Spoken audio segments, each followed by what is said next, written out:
Gracias a todos nuestros participantes por acompañarnos en la última sesión de nuestro seminario de arbitraje comercial de este semestre con el tema de medidas cautelares en el arbitraje comercial. Les damos las gracias también a nuestros grandes ponentes por acompañarnos. Entonces, le doy la palabra a mi compañera del Centro de Arbitraje de México, Silvia Sámano.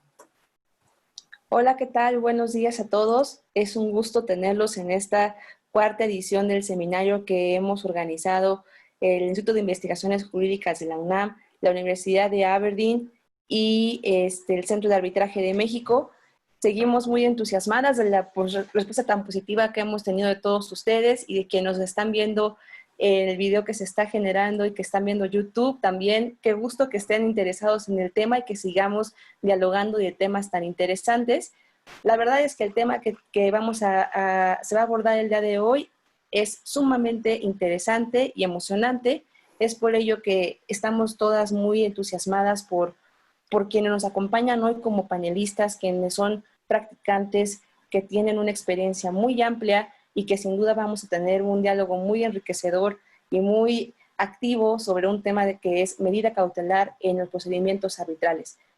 Yo procederé a realizar la presentación de cada uno de ellos y después iniciaremos ya con la sesión del seminario. Tenemos la participación de la licenciada Christa Müller. Ella es árbitro independiente y socia fundadora de Müller Abogados. Ha trabajado previamente en una de las firmas de abogados más antiguas de México como asociada senior por más de 8 años. Ha enfocado su práctica en litigio civil, comercial, administrativo, así como en mecanismos de medios alternativos de solución de controversias.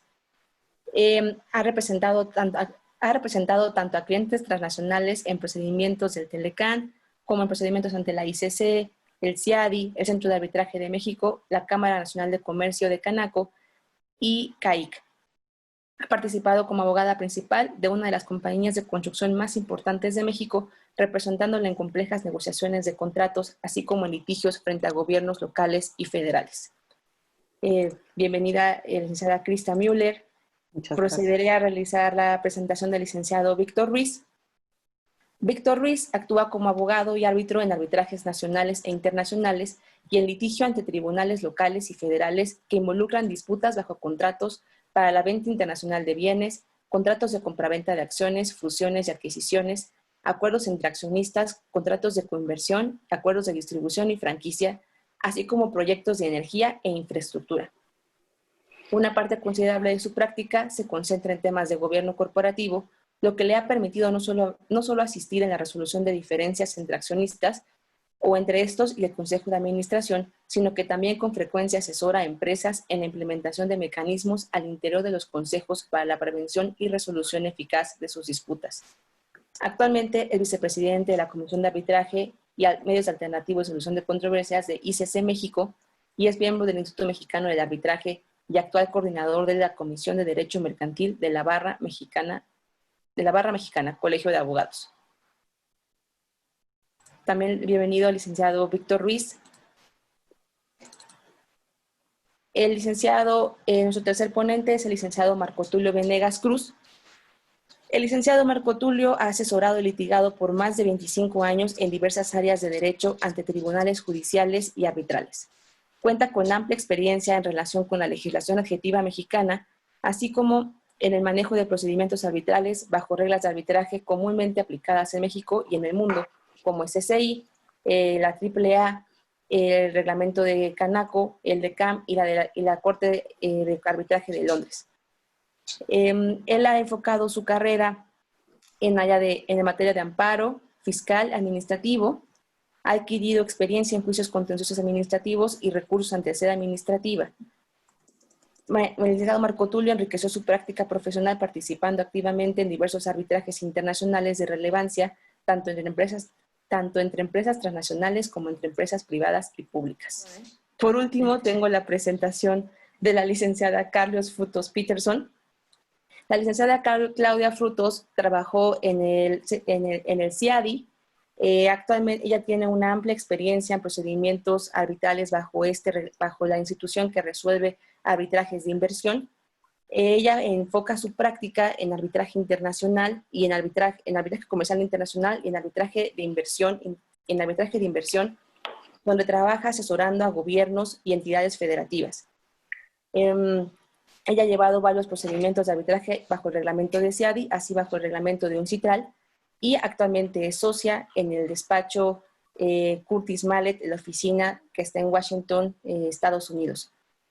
Bueno, con esta breve presentación, ustedes podrán percatarse de la calidad de panelistas que nos acompañan esta mañana y reitero mi agradecimiento a todos por aceptar nuestra invitación y damos inicio a la sesión y le cedo la palabra a mi compañera Gloria Álvarez para que plantee la primera pregunta. Entonces, con este tema vamos a abrir esta sesión. Esta pregunta inicial es para Krista y para Claudia. Primero, si nos pueden explicar un poquito cuáles son estas medidas precautorias a dictar por el tribunal arbitral y tal vez dentro de estas diferentes medidas entendemos que hay medidas conservatorias y hay otras medidas, por ejemplo, de la garantía de cumplimiento del laudo, y si nos pueden explicar las diferencias entre ellas. Muchas gracias, Gloria. Buenos días a todos. Antes que nada, espero que estén sobrellevando lo mejor posible pues, estos tiempos difíciles. Yo creo que estos momentos son una prueba de la resiliencia que todos debemos ejercer, tanto en lo personal como país y en última instancia, pues como seres humanos. Dicho eso, quisiera agradecer al Instituto de Investigaciones Jurídicas de la UNAM, a la Universidad de Aberdeen y al Centro de Arbitraje de México la oportunidad de compartir este panel con Claudia Frutos, Víctor Ruiz y Marco Tulio Venegas. Los tres son extraordinarios juristas a quienes yo les tengo un gran aprecio, tanto personal como profesional. Y también quisiera aprovechar para felicitar a las tres instituciones por la organización no solo del seminario, que he escuchado muchísimos buenos comentarios, pero sobre todo también la capacidad de adaptación que tuvieron de manera muy pronta ante la crisis que nos pegó a todos. Dicho eso, pues, ¿qué son las medidas cautelares en el arbitraje? Pues como todo buen abogado sabe, las medidas cautelares son una herramienta indispensable en la eficacia del proceso y en última instancia en la ejecutabilidad de una resolución o de un laudo. Pero también vamos a ver que estas medidas cautelares no son las que tal vez los que aprendimos en la universidad eran bastante restrictivas, sino que hoy, en pleno siglo XXI, la verdad es que el abanico de posibilidades ha evolucionado muchísimo. Si bien el arbitraje, como todos sabemos, opera bajo un principio de mínima intervención judicial, como lo vemos en el artículo 1421 del Código de Comercio, que establece que salvo disposición en contrario en los asuntos que se rijan por el presente título, no se requerirá de intervención judicial. Lo cierto es que en el régimen de medidas cautelares podríamos decir que hay un régimen dual o concurrente. ¿Y a qué me refiero con esto? Pues básicamente en que la parte que desea solicitar una medida puede acudir independientemente de la existencia de un acuerdo arbitral, sea ante la sede judicial o ante el tribunal arbitral, tomando o ponderando lo que él crea es la vía más idónea para lograr su objetivo. Si me preguntan a mí cuál es la vía más idónea, yo creo que, como siempre, es un depende, pero sobre todo es un tema que hay que preguntarse si uno prevé si va a haber un cumplimiento voluntario de la medida o no.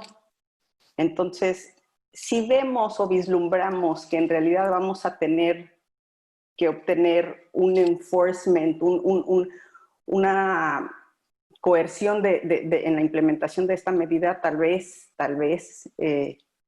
podríamos decir que la vía idónea sería la judicial, pero tampoco lo podemos tomar como regla absoluta, ¿no? Creo que otro tema muy importante es en qué momento solicitamos la medida, si la medida es antes de que inicie el procedimiento arbitral o durante ya una vez que se está llevando a cabo el procedimiento arbitral.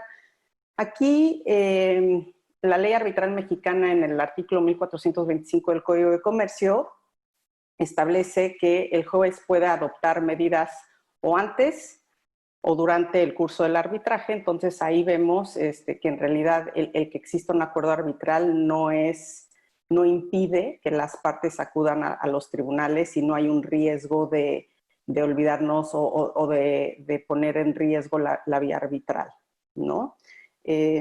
Tal vez aquí una aclaración, me van a poder decir, sí, pero si no se ha constituido el tribunal arbitral, ¿cómo es que solicito una medida cautelar que además me es urgente, ¿no?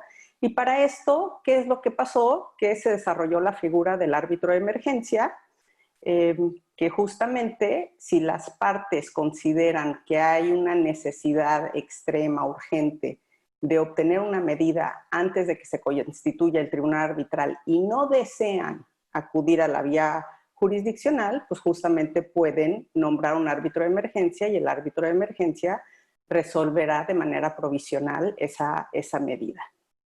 Dicho esto, creo que ese es un poco, quería situarnos tal vez en los aspectos más generales de las medidas.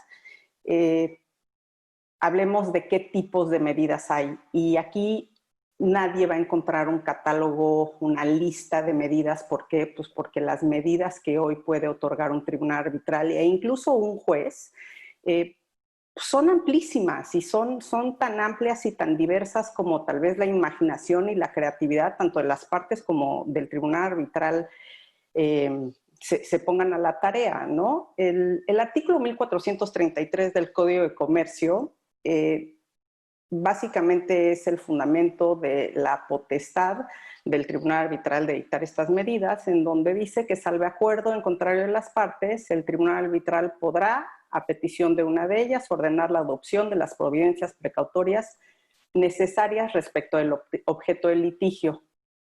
Y nada más tal vez una acotación, cuando vemos respecto del objeto del litigio, entendamos que esta es una expresión que no debe ser entendida o interpretada de manera restrictiva, sino más bien de manera amplia, en el sentido que se le permita al tribunal arbitral dictar cualquier tipo de medida, sino solo medidas conservatorias, por decir algo, ¿no?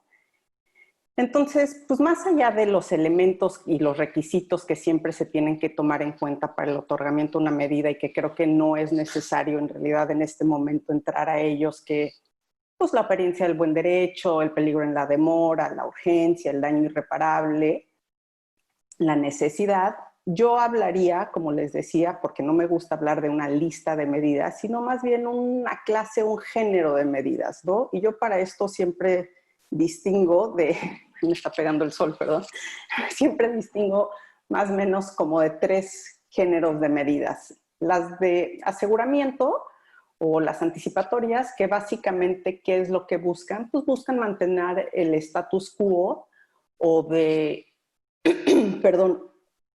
mantener el status quo de una situación de hecho o el restablecer una situación para evitar el agravamiento de la situación durante el curso del arbitraje. Otro gran rubro de medidas cautelares son las medidas destinadas a facilitar la conducción del procedimiento arbitral. Aquí hablamos o vemos medidas que buscan impedir un daño actual o inminente a la realización de ciertos actos que probablemente causarían un menoscabo al procedimiento. Entonces aquí típicamente vemos órdenes que ordenan a una de las partes proporcionar o conservar ciertos elementos de pruebas, conservar un carácter o el carácter confidencial de ciertos aspectos del arbitraje, ese tipo de medidas, ¿no? Y que son muchas las que se pueden desarrollar. Luego, otro gran grupo son las medidas tendientes a facilitar la ejecución del laudo. Y estas son, lo que decía Gloria, esa garantía en el cumplimiento, ¿no? En las medidas cautelares que son tendientes a facilitar la ejecución del laudo, ¿qué es lo que se busca? Pues que no se convierta en letra muerta esa sentencia, que efectivamente se pueda ejecutar. Y entonces aquí es donde típicamente vemos las órdenes de embargo, el congelamiento de cuentas, garantías sobre los costos del arbitraje, etcétera. Entonces, Claudia, que sé que tiene además mucha experiencia, no sé si quisieras entrar a medidas más o las medidas comúnmente otorgadas en arbitrajes internacionales. Antes que nada, un placer estar con ustedes el día de hoy. Muchas gracias por la invitación a los organizadores. De veras siempre es lindo ahora en esta nueva realidad que nos ocupa estar en contacto con colegas y de esta forma, ¿verdad? Ya decíamos antes de que entráramos a la presentación que bueno, hay muchas cosas positivas, pero claro, el lado un poquito triste que también tiene todo esto, toda la situación que está pasando tanta gente y tantas... pues sí, muertes y verdad que ha ocasionado esto, pues hay que darle siempre también el lado positivo, ¿no? De que podemos seguir en contacto y que podemos seguir nuestras vidas profesionales y atendiendo académicamente a este tipo de discusiones que a mí en lo personal mucho me gustan, y les doy las gracias a todos y a mis colegas por darme la oportunidad de compartir este panel con ustedes. La presentación que acaba de hacer Krista, muy completa. Yo en realidad estaba pensando, Krista, cuando te escuchaba hablar un poquito sobre... 3 puntos, nada más que me gustaría agregar a tu excelente presentación. Y nada más para el contexto, creo que aquí en esta discusión tenemos varios estudiantes, ¿verdad? No sé qué tanto sea el conocimiento que todos tengamos en temas de principios internacionales de arbitraje. Y solamente quería traer a la discusión, para efectos de, como decía, de un poquito complementar lo que tú estabas diciendo, Krista, es uno de los famosos principios bajo derecho internacional del arbitraje, que es el principio de la competencia concurrente, ¿verdad? ¿Y por qué me refiero a este principio que puede sonar bastante académico, pero en realidad es, claro, es el origen de todo esto? Es el origen de poder ahora discutir y ver cómo el tema de las medidas conservatorias o las medidas precautorias o como queramos llamarlas es la base, ¿verdad? Es precisamente la base. Y entonces, a raíz de este principio de la competencia concurrente, ¿qué significa? Bueno, significa que no solamente las cortes estatales son quienes pueden dictar estas medidas, sino que también los tribunales arbitrales. Y esto es muy importante recordarlo, sobre todo cuando estamos hablando de temas de arbitraje de inversión, CIADI, porque vamos a ver, conforme avancemos con esta charla, vamos a ver que, claro, sobre todo en el contexto del arbitraje CIADI, son los tribunales arbitrales del CIADI quienes son los competentes para dictar las medidas precautorias o las medidas conservatorias. Entonces, por eso quiero traer esta raíz de la discusión a la mesa, porque vamos a ver que en un mundo de arbitraje comercial y un mundo de arbitraje de inversión, va a haber algunas cosas que van a ser semejantes, pero va a haber otras que se van a distinguir. Más tarde vamos a hablar respecto a los estándares aplicables para ver si un tribunal o la corte puede, o los tribunales nacionales, para decirlo mejor, pueden otorgar estas medidas precautorias. Entonces, en base a este principio de la competencia concurrente, las partes pueden, incluso sin decirlo, ¿verdad?, crear esa doble competencia. Ahora, ojo, porque a pesar de que los tribunales nacionales pueden tener competencia para dictar estas medidas, es importante saber, y Krista se refería ya un poquito a eso, es la libertad que tienen los tribunales arbitrales y el poder que se le ha dado al tribunal arbitral. Entonces, el rol de las cortes nacionales o de los tribunales nacionales en el tema de medidas precautorias en realidad se ha venido limitando. ¿Y por qué digo limitando? Porque la mayor parte del tiempo vamos a ver que, al menos en materia de tribunales internacionales, vamos a ver que son los tribunales de arbitrajes internacionales, perdón, son los tribunales internacionales los que van a estar dictando estas medidas. Entonces, la consecuencia también importante de este principio de la competencia concurrente va a ser algo muy, muy interesante a nivel de arbitraje internacional, que ya poco hablamos de eso, pero a mí siempre me gusta traer estos temas de la nostalgia a la discusión porque en ocasiones se vuelven a ver en algunos de los casos. ¿Y a qué me refiero con la consecuencia de este principio de la competencia concurrente? Bueno, me refiero a que ya es un principio general en temas de arbitraje internacional el hecho de que no porque se recurra a una corte nacional para solicitar una medida precautoria con antelación al arbitraje o durante el arbitraje, significa que la parte que está recurriendo ante los tribunales nacionales implica que está derogando su consentimiento al arbitraje.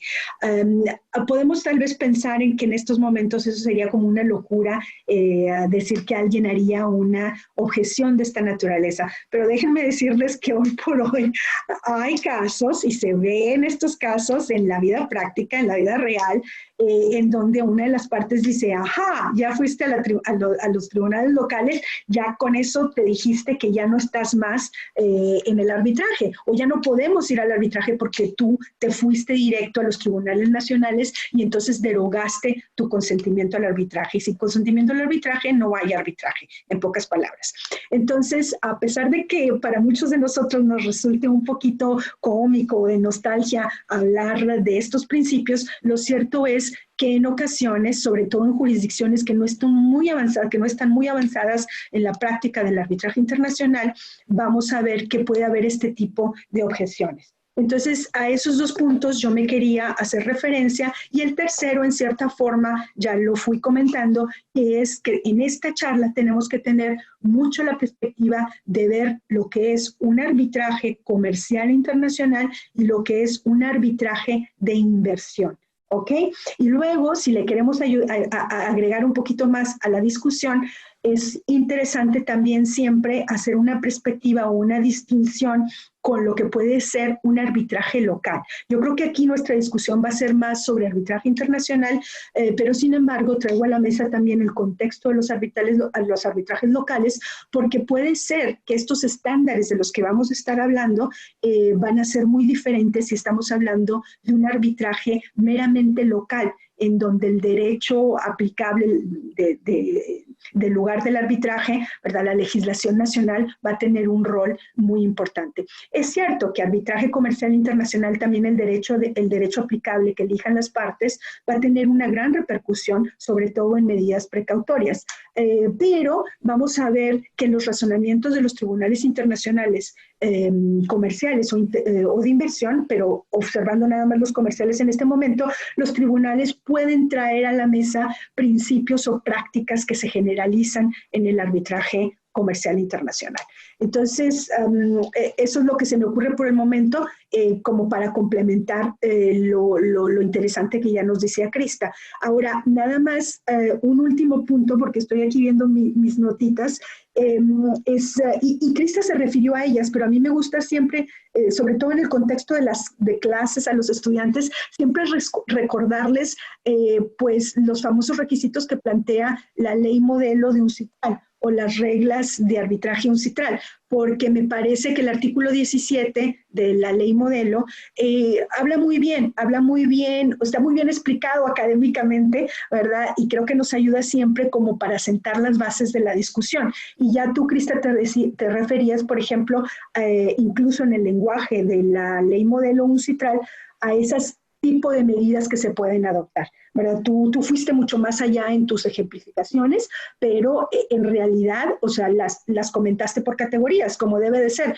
porque hay un gran amplio número de medidas que pudiesen solicitarse a un tribunal, pero básicamente siempre nos referimos a mantener el status quo, ¿verdad? A evitar un menoscabo del procedimiento o causar un daño irreparable al procedimiento, o otro tipo de medidas que sería la tercera categoría, que habló de ellas también, a preservar ciertos bienes, ¿verdad? O ciertos derechos. Y ojo con esto, porque en el arbitraje de inversión vamos sinceramente a hablar de la preservación de derechos más que de la preservación de bienes. Existe, pero casi todo en el contexto del arbitraje de inversión es la preservación de los derechos. Muchas gracias a Crista y a Claudia por la introducción a este primer tema sobre las medidas de aseguramiento y el tipo de medidas, la competencia concurrente, etcétera, ¿no? Ahora vamos a continuar con Víctor Ruiz y vamos a dirigir un poco el tema sobre la responsabilidad de los árbitros al dictar medidas cautelares conforme a nuestra regulación mexicana. Adelante, Víctor. Sí, ¿qué tal? Buenos días a todos. Muchas gracias igual al Instituto de Investigaciones Jurídicas a través de Ana, al CAM, a través de Silvia Sámano y a la Universidad de Aberdeen a través de Gloria Álvarez. Yo la verdad es que las felicito por la organización de este seminario que hacía tanta falta en el país. Sabemos que existe está el diplomado de la Libre Derecho, pero hace falta más, y creo que el formato que ustedes han elegido me parece que es un formato bastante dinámico y bastante didáctico también para los alumnos. Muchas gracias por haberme invitado.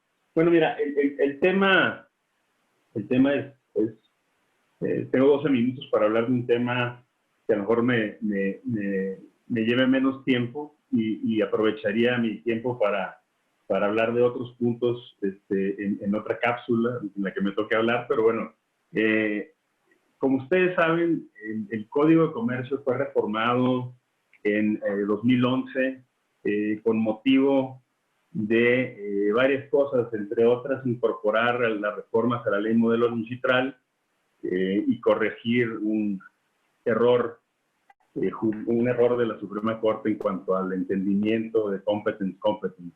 Pero bueno, ese no es el punto. Lo que sucede con las reformas es que se introdujo, por un lado, y que tiene que ver con las medidas cautelares, se introduce un nuevo apartado, el cual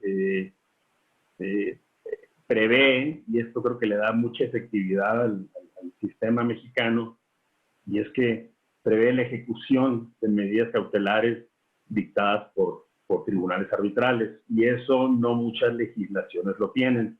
Antes existía el problema de si las medidas cautelares debían de ser dictadas en laudo para que pudieran ser ejecutadas, y cuál era la eficacia de una orden procesal que tuviera una medida cautelar. En mi experiencia, yo antes decía, bueno, ¿quién va a cumplir con una orden de medidas cautelares si no tiene dientes, ¿no? Si no es laudo? Para mi sorpresa, cuando estuve en la CCI, yo creo que vamos a decir, de un universo de 100, yo creo que el 99% de las órdenes de medidas cautelares se cumplieron voluntariamente por las partes, por muchas razones, porque pues incumplir con una orden de medidas cautelares ya te pone en un mal plan frente al tribunal arbitral, y bueno, están las sanciones que un tribunal puede aplicar a través de la asignación de costas, ¿no? Pero bueno, dicho eso, se introduce un nuevo capítulo, no un nuevo capítulo, sino se agregan artículos que establecen la manera en cómo se van a ejecutar estas órdenes, y también se establece las bases sobre las cuales los jueces, la judicatura, pueden denegar la ejecución. Esencialmente son las mismas que prevé tanto la Convención de Nueva York como el Código de Comercio para denegar la ejecución de laudos.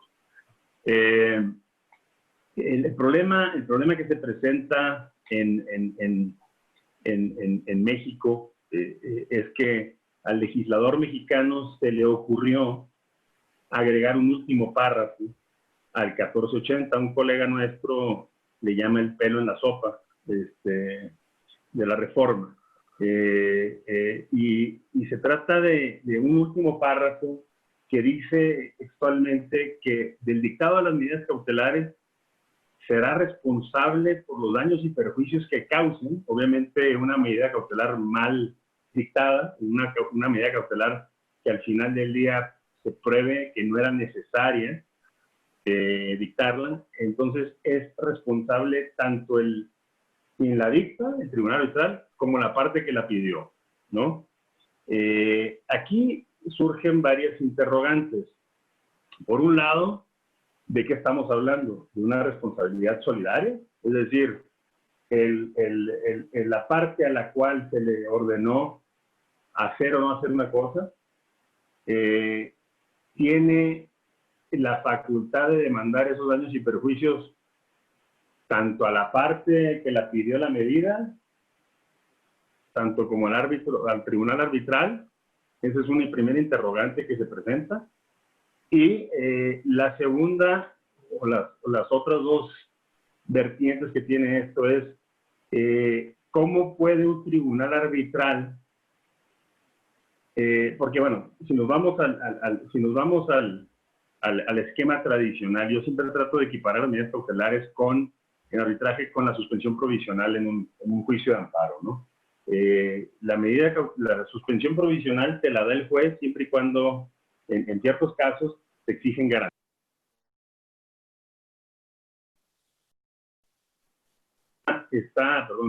Un problema. Esa garantía está diseñada o destinada a cubrir los daños y perjuicios que se le cause a la parte contra quien se le haya dictado o contra la autoridad contra la cual se le haya pedido que frenara sus actos, ¿no?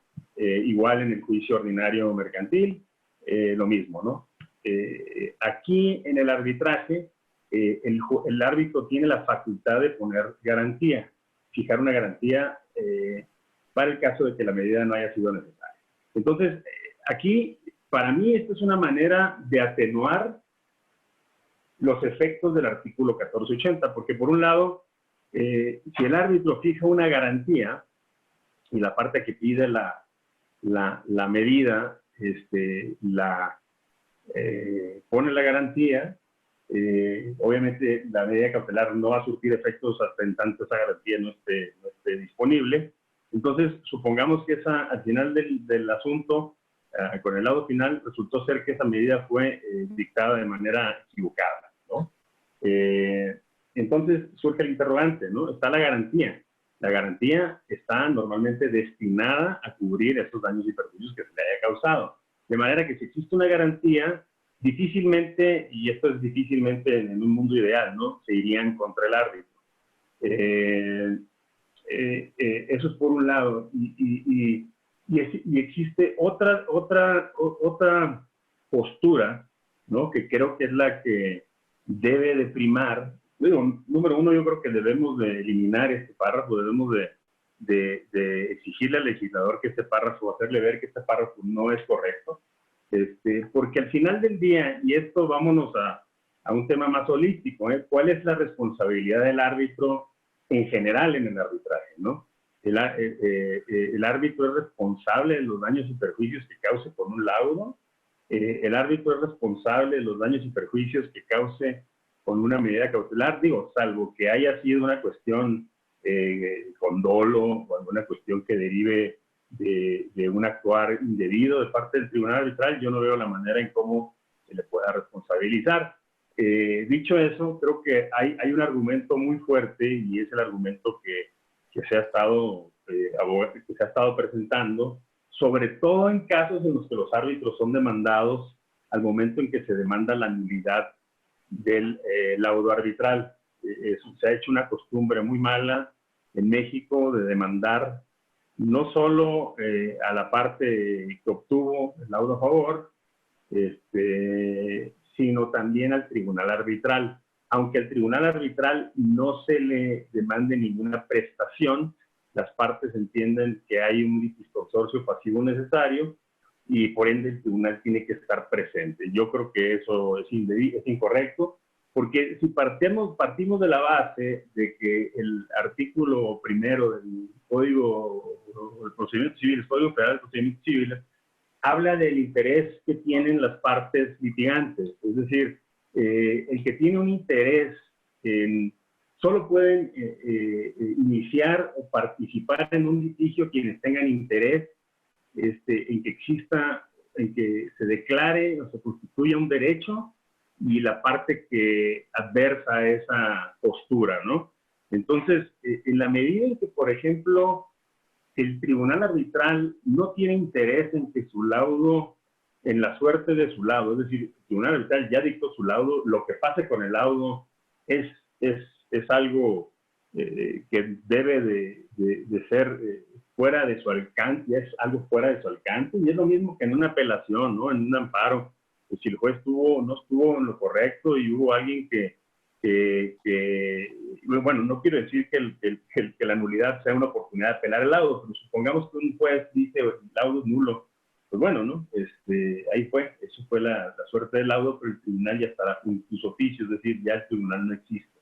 ¿Qué sucede en el caso en el que, por ejemplo, una medida cautelar la nulidad de una medida cautelar es demandada y por lo tanto es demandado los daños y perjuicios que deriven de, en su caso, la nulidad de esa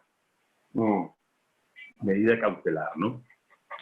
Yo creo que partiendo de la base de lo que les decía del artículo 1 del Código de Procedimientos Civiles Federal, en el cual solo pueden participar en un litigio quienes tengan interés, en la medida en que el árbitro no tiene interés en que subsista o en la suerte que persiga, en la suerte que le toque a la medida, es decir, si es nula o si es válida, el tribunal arbitral no le afecta porque no es un derecho a su favor ni le impone ninguna obligación.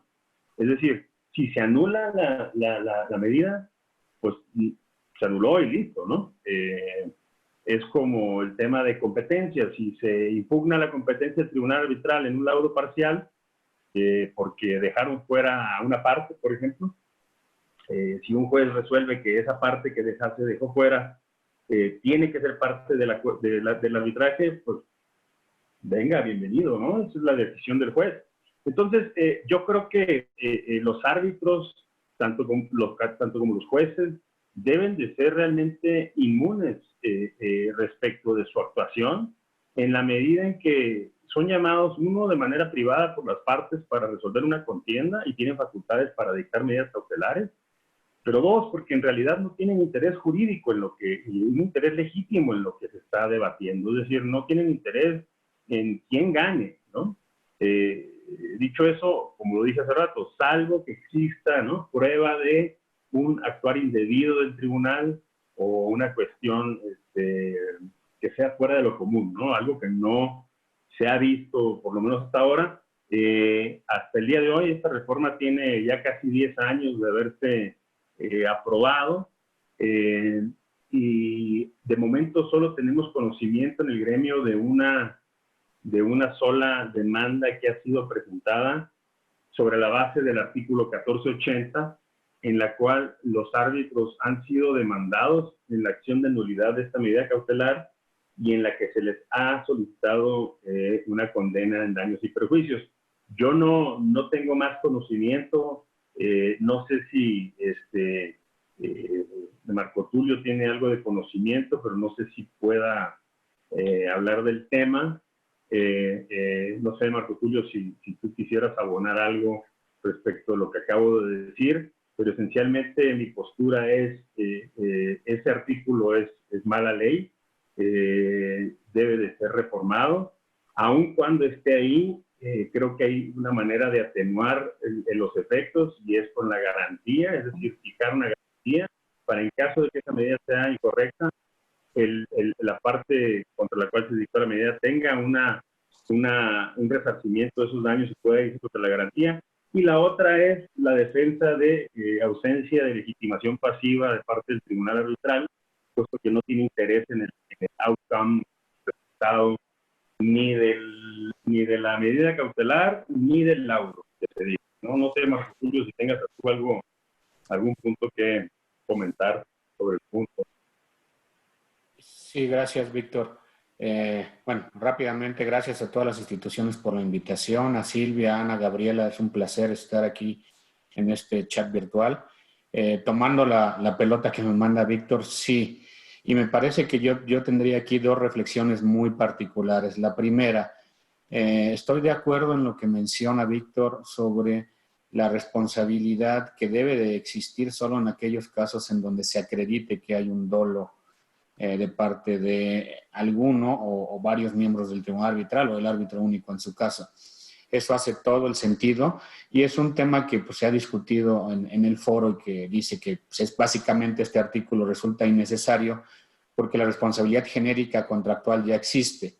La dimensión contractual del arbitraje y del compromiso arbitral también existe. Entonces, en esa medida, la reiteración de una potencial responsabilidad sin fijar los parámetros, simplemente haciéndolo en forma muy amplia, diciendo los árbitros serán responsables de las medidas que dicten, ha sido usado realmente, en mi experiencia, como una especie de amenaza, sobre todo a los árbitros que no están radicados en México, que no conocen todo este contexto y que de pronto una parte, vamos a llamarle así, rijosa o molesta por alguna decisión en una medida cautelar, pues se tapa con este artículo.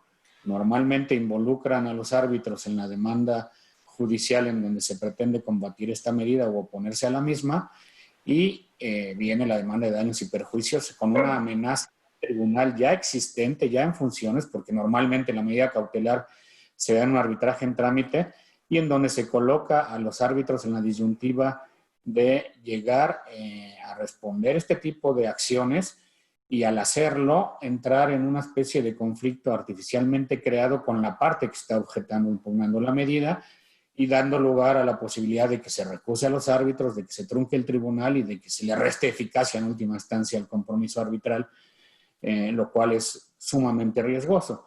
Me parece que el estándar sí debe de ser el que menciona Víctor, o sea, no asustar a nadie, evitar y en la medida de lo posible esperemos que la judicatura en un corto plazo ya establezca parámetros muy claros de la falta de legitimación pasiva de los árbitros para no ser involucrados en estos procedimientos judiciales y hacer una especie de analogía. Me parece, yo no soy muy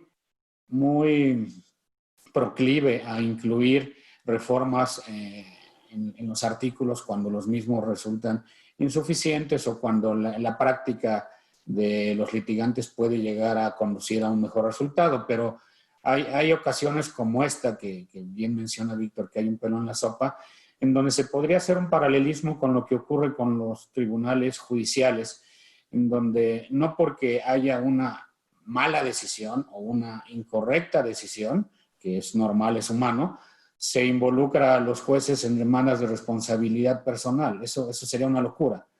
Cada parte vencida en un procedimiento civil o mercantil que apela estaría también impugnando la responsabilidad del juez, lo cual pues, evidentemente, independientemente de su legitimidad o practicidad, saturaría el sistema de justicia, o sea, lo haría claramente inviable. Lo que ocurre en materia judicial es que si hay la posibilidad de llegar a una responsabilidad personal a un juez, pero el estándar es altísimo. El estándar tiene que demostrar el acto claramente indebido o corrupto y hay una especie de línea muy repetida por los consejos de la judicatura, que son los que en última instancia salvaguardan la adecuada conducta de los jueces, que es lo que le llaman, es decisión de criterio jurisdiccional. Cuando hay decisión de criterio jurisdiccional, básicamente se dice bien o mal, chueco o derecho, erróneo o correcto, la decisión no puede dar lugar a responsabilidad, a menos que, como mencionaba Víctor, se incurra en un acto claramente indebido y están taxativamente establecidos. También eso me parece que valdría la pena repensar este artículo y quizás establecer una adición que establezca las causas analógicas por las cuales debería de responsabilidad contra un árbitro o tribunal arbitral, que en última instancia me parece que serían muy similares a aquellas causas de recusación y en donde pues ya estamos en actos claramente indebidos, ¿no? Entonces, sí, Víctor, a mí me parece que no es lo más afortunado, que se ha usado para amedrentar árbitros extranjeros, lastimosamente, y pues todavía no hay tampoco una tesis o precedente judicial que establezca parámetros con la claridad que que tú has indicado y que en el foro los practicantes entienden, y desafortunadamente pues, se sigue utilizando en forma indebida este artículo, ¿no? Sin duda es un tema que genera mucha discusión, y justo lo que usted comenta, licenciado Marco Tulio, el hacer la analogía a lo que se regula en el tema judicial podría ser muy eficiente para tener un parámetro. Me comentaba la licenciada Crista que ella tiene un comentario que nos quisiera compartir. Gracias, Silvia. Sé que ya estamos un poco excedidos de tiempo en el tema, entonces nada más quisiera hacer tal vez dos comentarios. Víctor y Marco Tulio, no sé ustedes qué opinan que una solución a esta última y desafortunada incorporación del 1480 es justamente que la mayoría de los reglamentos de arbitraje tienen algún artículo en donde dice que los árbitros no serán responsables frente a persona alguna por algún acto u omisión que se genere relacionado con el procedimiento arbitral conducido bajo sus auspicios. Entonces, si las partes al someterse a una institución y a un reglamento necesariamente se están sometiendo también a esta disposición, de alguna manera parecería que se podría con ello anular esta última parte del 1480. Y otro punto, Víctor, no sé si me quedó claro, tú decías que una forma de mitigar este posible riesgo era con la garantía, pero a mí me parece que la garantía que normalmente se exige al solicitante de la medida, en realidad el objetivo es indemnizar a la parte pasiva de los posibles daños y perjuicios que la medida infundada le pudiera acarrear.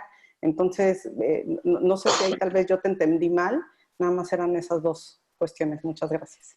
No, es precisamente lo que acabas de decir.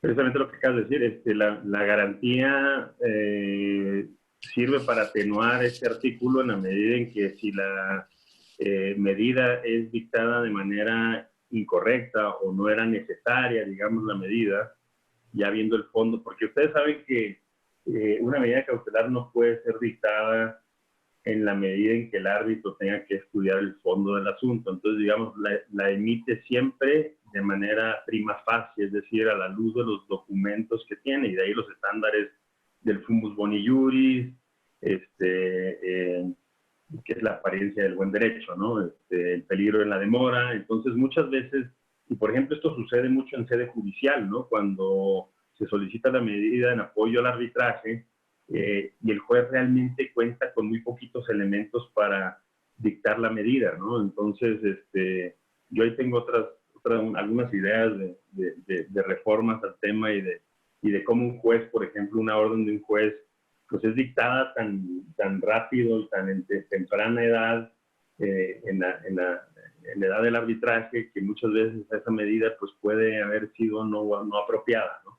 Pero efectivamente, o sea, mi postura es que una de las formas de atenuar, no estoy diciendo de matarlo, ¿no? Pero una forma de atenuar es los efectos de este artículo, es si existe una garantía a favor de la parte afectada por la medida, digamos, pues esa parte podrá ser efectiva esa garantía en la medida en que, valga la redundancia, en la medida en que la medida sea inapropiada. Sí, yo nada más añadiría en lo que mencionaba Crista. Sí, efectivamente, me parece que es bastante argumentable que cuando una parte, o las partes básicamente del compromiso arbitral se someten a reglamentos que establecen inmunidad de responsabilidad, pues esa es palabras más, palabras menos, norma especial que deroga esta responsabilidad genérica. Y regresamos un poquito al mismo principio que mencionaba Víctor. Esa renuncia sería válida hasta el alcance de que no se trate de un acto doloso, que son responsabilidades irrenunciables.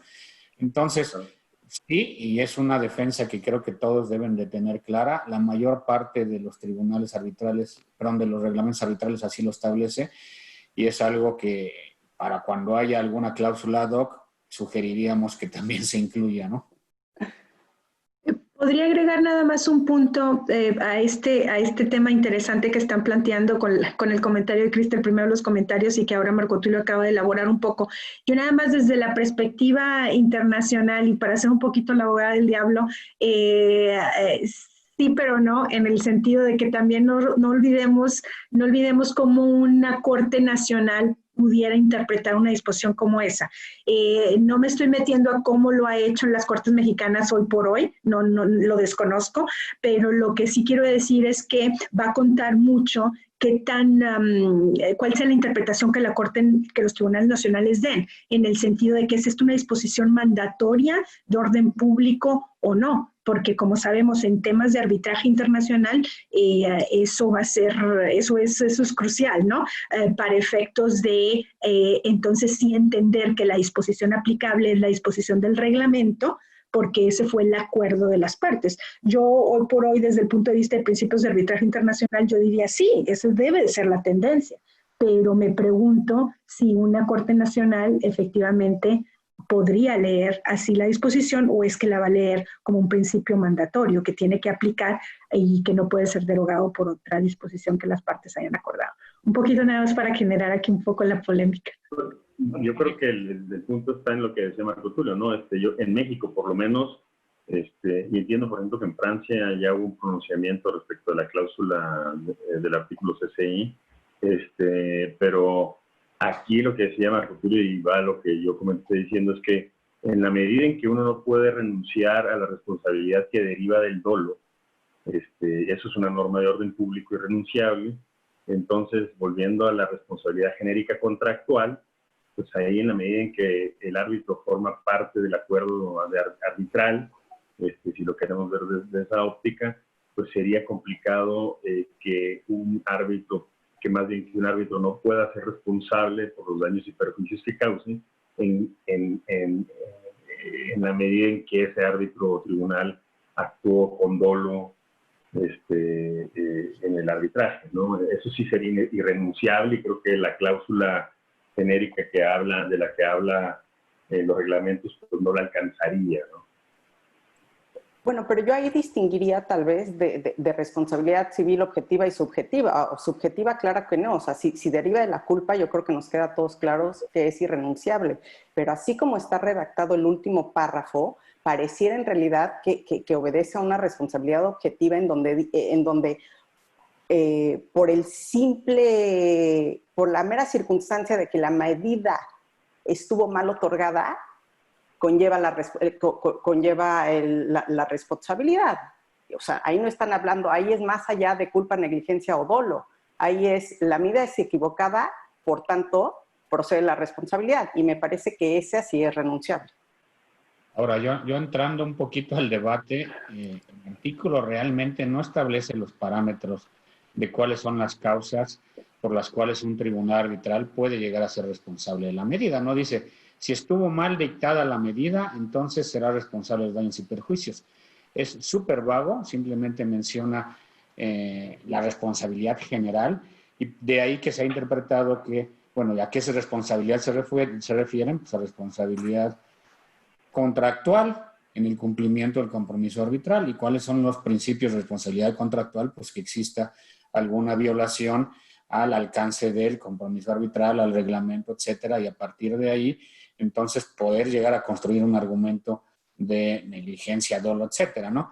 Pero bueno, yo creo que efectivamente lo que mencionaba nada más Claudia y para dar una especie de sensación de cómo están y cómo ha resuelto nuestros tribunales y la Corte los temas de violaciones a potenciales disposiciones de orden público. Me parece que pues los últimos años, y hablo de una Corte integrada por algunos otros miembros, ahora desconocemos cómo va a ser la tendencia en materia de arbitraje, ha sido exageradamente liberal, ha sido muy pro arbitraje, se han metido a llevar a cabo incluso discusiones de actividades esenciales del Estado en materia energética, decir que pues so sorry, que no es orden público. Entonces, bajo ese parámetro pero tan liberal, me parece que una cuestión que nada más involucra intereses particulares, en principio, siguiendo esa tendencia, pues daría lugar efectivamente a decir que sí es válida la cláusula de inmunidad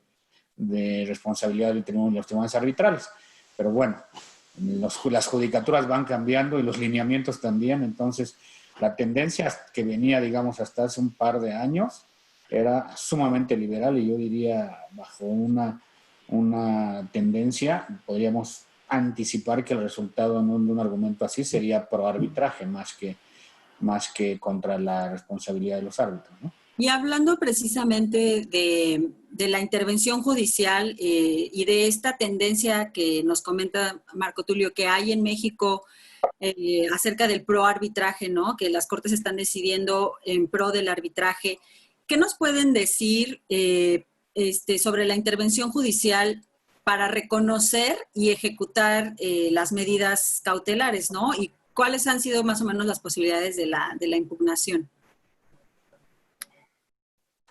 Yo me iría muy al principio y quizás aquí regresar un poco a lo que mencionaba al inicio de su presentación o exposición, Krista, para contextualizar dónde estamos y a dónde vamos, porque me parece importante señalarlo. Y en primer lugar yo precisaría que el artículo 14, 15 del Código de Comercio es el que de alguna manera establece la jurisdicción de los tribunales mexicanos para intervenir en apoyo al arbitraje, porque esto es algo que yo hago mucho énfasis en el tema de intervención. Las intervenciones son en apoyo. En México, y no es materia de esta discusión ni de este seminario o de esta sesión, y Víctor le ha tocado, hay intervenciones judiciales no previstas por el título cuarto que han sido bastante nocivas. Pero bueno, regresando al tema, es la competencia de los tribunales judiciales mexicanos se da respecto de arbitrajes nacionales e internacionales. Primer gran punto, ¿no? El segundo punto es el propio título cuarto establece en su artículo 1425 la posibilidad de solicitar las medidas, como ya lo mencionó Krista, tanto antes como durante el arbitraje, y ya sea a un juez o a un tribunal arbitral. En cuanto a un juez, y aquí yo voy a hablar de dos épocas, la previa a la reforma de 2011 y la posterior a la reforma de 2011. La previa al 2011 tenía la particularidad que mencionaba o anticipaba Krista, de que no había una regulación específica sobre qué tipo de medidas podían adoptar los jueces en apoyo al arbitraje. Y ahí había la interpretación de que bajo un estricto principio de legalidad, siendo que los jueces en materia civil o mercantil tenían muy limitadas la posibilidad de dictar medidas cautelares, básicamente eran arraigo y embargo, y todavía ni siquiera estábamos en la época donde hubo ya una jurisprudencia que extendió las medidas de protección previstas en el Código Federal de Procedimientos Civiles, pues era muy poco común que se dictaran medidas en apoyo al arbitraje. Yo no tuve ninguna experiencia ni conocí de alguna antes de 2011. De hecho, yo prácticamente diría después de 2011, 2012 es cuando ha habido un rush, una tendencia de que ya a muchos les cayó el 20 y ha habido muchas medidas cautelares dictadas. Quizás Víctor vio más en la CCI previamente, no sé qué tantas en México, pero ahí es donde se destapan. Pero pues esta reforma tiene, me parece, Víctor ya indicó un pelo, que es lo de la responsabilidad, y yo voy a traer a colación una rata o una cucaracha en la sopa, porque esta es gigantesca desde mi punto de vista, que es cuando define el medio o la vía para obtener medidas, lo que establece es que se tramitará el juicio especial sobre transacciones comerciales y arbitraje. Y este juicio nadie lo vio. Yo recuerdo cuando acababa de salir la reforma, pues a algunos importantes miembros de nuestro foro arbitral que estuvieron detrás de ella, que les hice notar este comentario que voy a hacer valer, y que se notaron sorprendidos y no se dieron cuenta. Literalmente hubo mucha sorpresa de no se dieron cuenta qué hicieron, porque pusieron este juicio especial sobre transacciones comerciales y arbitraje como el medio de tramitación para obtener medidas. Y bueno, en promedio, un juez o un juicio en México, aunque tenga una tramitación tan aparente y teóricamente rápida como este juicio especial, pues va a tardar 6 meses. Y ustedes díganme si es o hace sentido que se dicte o se solicite una medida, además con audiencia de la otra parte, ante un juez, con las posibilidades, voy a decir, ilimitadas de la imaginación a veces de nuestros litigantes para ampararse, para obtener medidas cautelares ante un juez. No hace sentido. De ahí que la mayor parte de las medidas que se soliciten por litigantes mexicanos en apoyo al arbitraje vayan enfocadas a hacer medidas que se solicitan a los tribunales arbitrales, a pesar de que después se vaya a tener que venir al reconocimiento y ejecución. Y ahí vienen los factores que ponderaba Víctor, relacionados con que lo que se está tratando o lo que se hace es, bueno, se busca la protección, pero también se busca estar en una, digamos, buena cara frente al tribunal arbitral y en cierta medida resultan más eficaces porque la mayor parte de ellas se cumplen.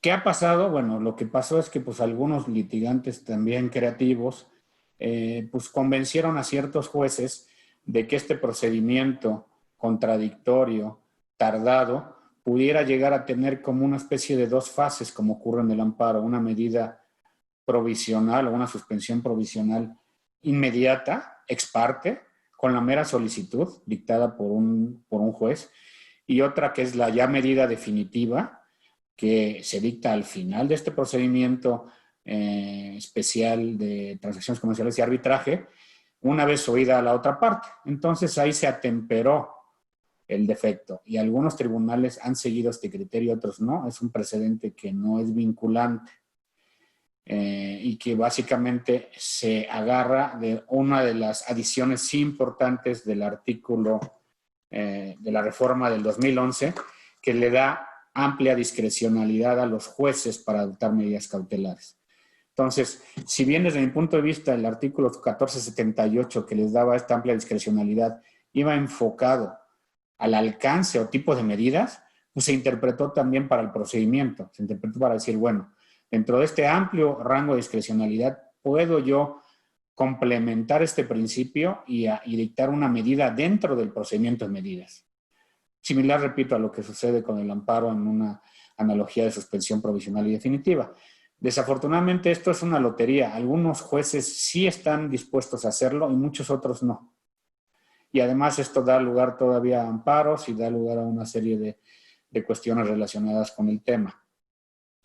¿Qué ocurre en relación con cómo se logra el reconocimiento y ejecución de medidas? Igualmente está previsto que se tramitará un juicio especial sobre transacciones comerciales y arbitrajes y tampoco se prevé que haya un reconocimiento, vamos a llamarle así, temporal o provisional de la medida inmediato, lo cual le resta también de nueva cuenta eficacia a la medida. Ahí todavía me parece que hay mayor justificación para darle audiencia a la parte contra la cual se dictó la medida, pero no para dejar de darle una eficacia al menos provisional. Ahí me parece que debería de existir pues esta posibilidad, a menos de que sea abiertamente violatoria de principios de orden público, que es muy raro, salvo si me ocurre alguien que ordene que se embarguen bienes a Pemex o una cuestión así en territorio nacional, porque en el territorio extranjero se ha logrado, en territorio nacional porque sería contra disposiciones expresas que lo impiden, ¿no? En relación con ese punto también Víctor anticipaba que las medidas o las causas para oponerse al reconocimiento y ejecución de medidas cautelares son las mismas que existen para la oposición a la ejecución de laudos arbitrales. Y aquí me parece, y llamo la atención a un tema muy, muy particular que no hemos tocado y que es muy complicado, del cual creo que pocos tenemos una decisión o criterio formado, que es el inciso C de la primera fracción del artículo 1462 del Código de Comercio, y que se refiere a cuando el laudo se refiere a una controversia no prevista en el acuerdo de arbitraje o contiene decisiones que exceden sus términos.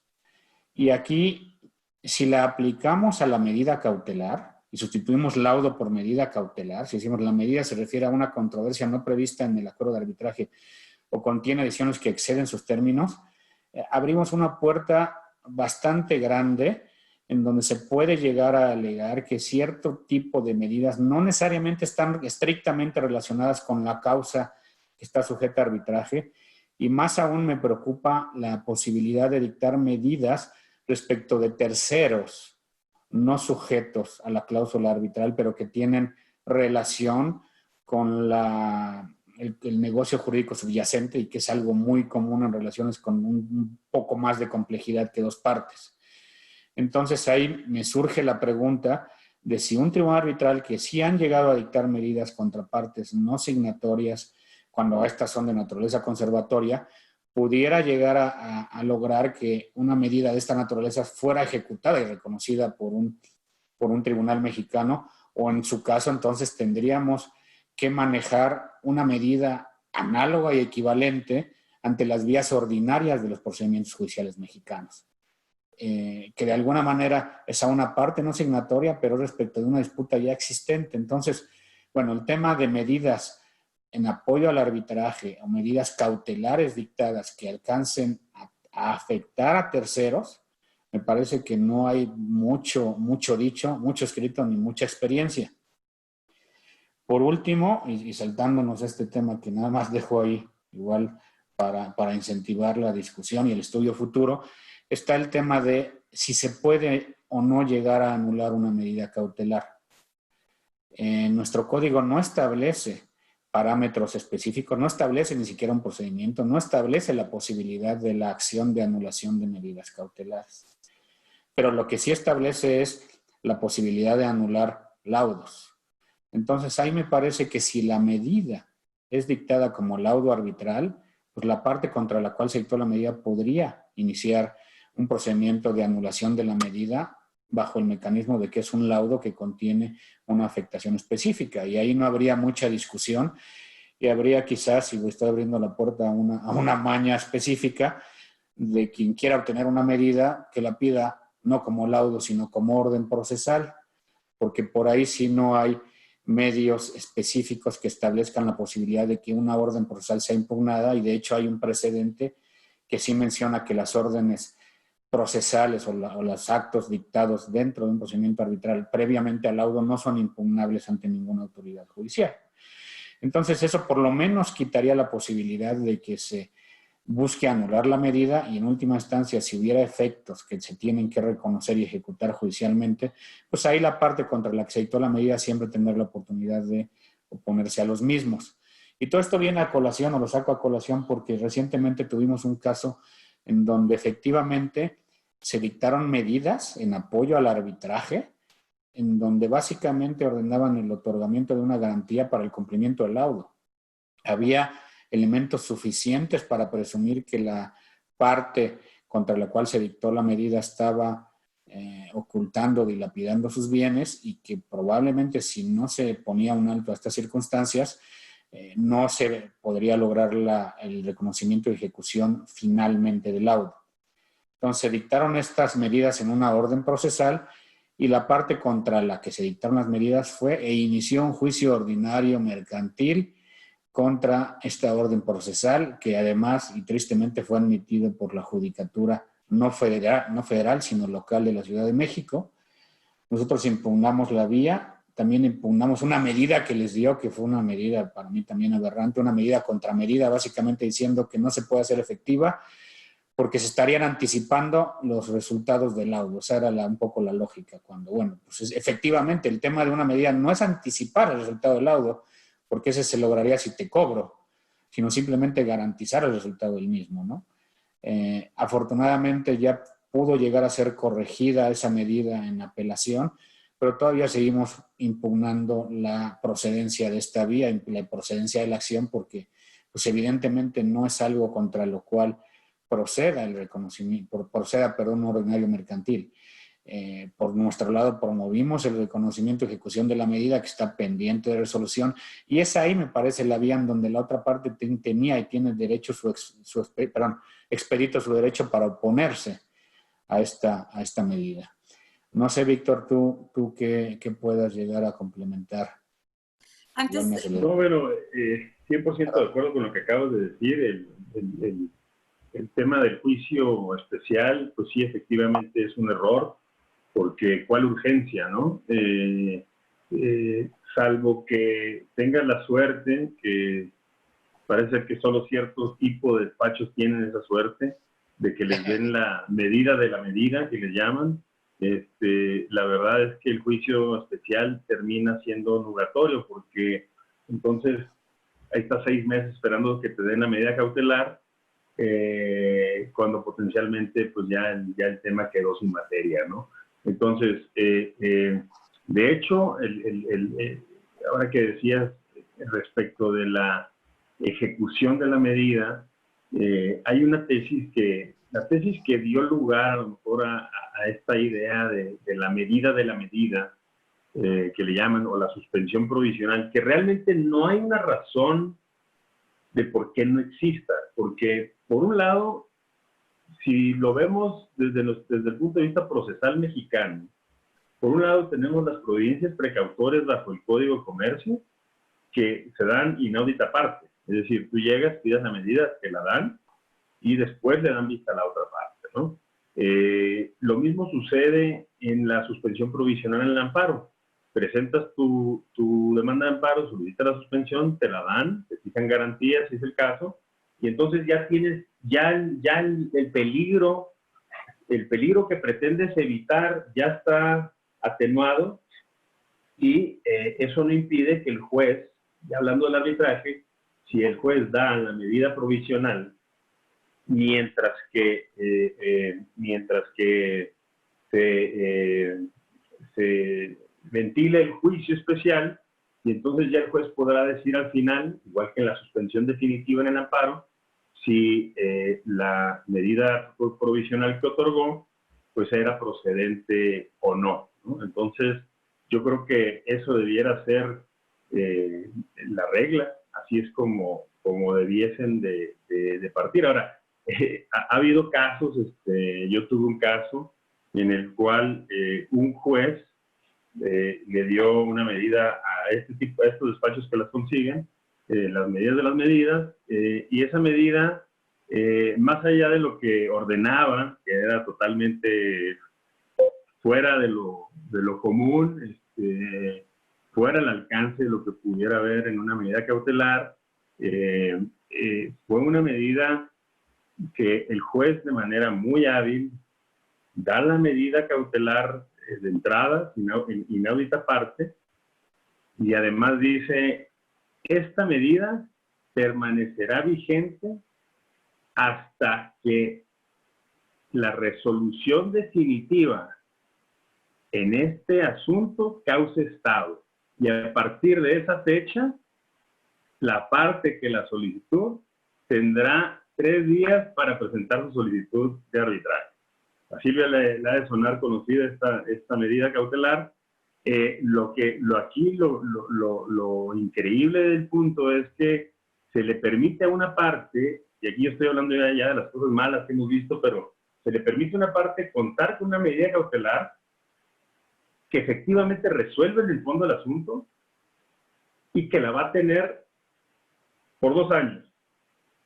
Y que solo ahí va a estar obligado a iniciar el arbitraje. Entonces, de una manera totalmente sin sentido, ¿no? Porque tanto el Código de Comercio te exige que presentes tu demanda, tu demanda mercantil a los 3 días de haber solicitado la medida, a los 3 días de haberse otorgado la medida.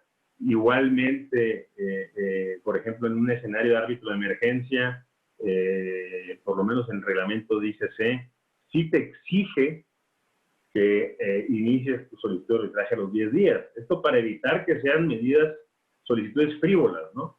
Entonces, volviendo al ejemplo que le estaba poniendo, oye, una medida solicitada, inaudita parte, y que además le exige a la parte solicitante de la medida, que inicie su arbitraje 3 días después de que la decisión cause estado, es decir, después del amparo. O sea, ya estamos hablando de potencialmente, si tienes un abogado chicanero, potencialmente 2 o 3 años en los que tienes ya la decisión del caso en tus manos.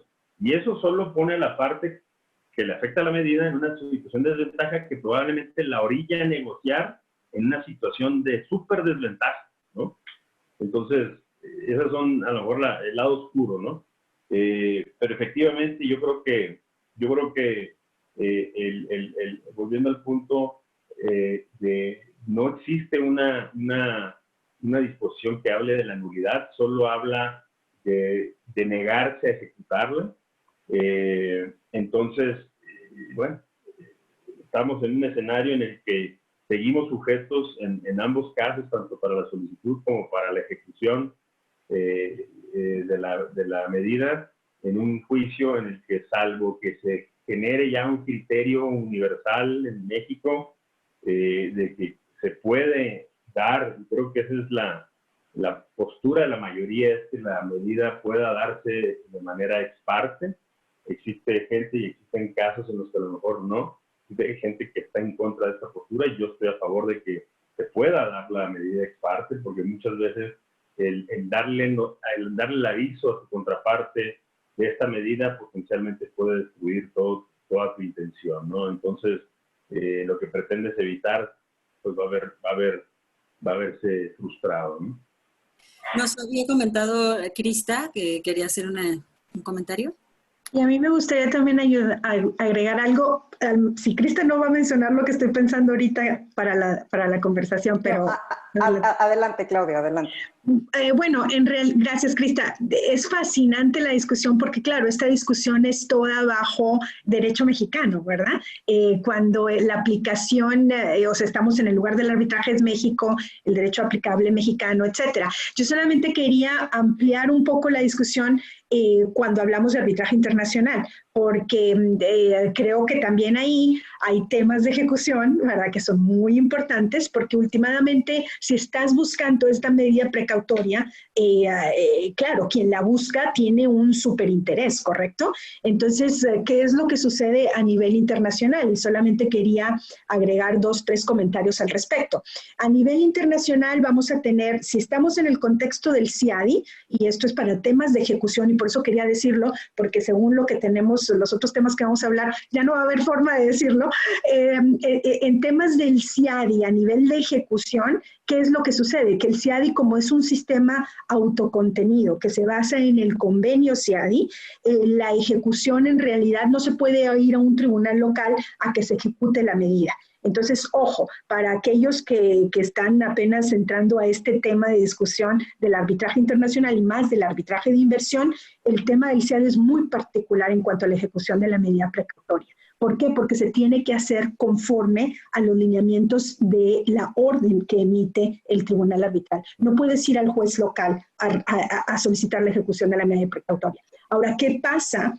Ahí no se acaba nada más la discusión de la ejecución en el contexto del CIADI. ¿Por qué? Porque el convenio habla de recomendaciones que el tribunal arbitral puede hacer en el contexto de medidas precautorias. Es cierto que hoy por hoy yo creo que ya hay una jurisprudencia sentada que dice que la recomendación es una orden, pero ojo, como todo a nivel del arbitraje de inversión, hay diferentes escuelas y hay 1 o 2 decisiones que nos vamos a encontrar que dicen, ¿verdad?, que no necesariamente una recomendación es una orden, ¿ok?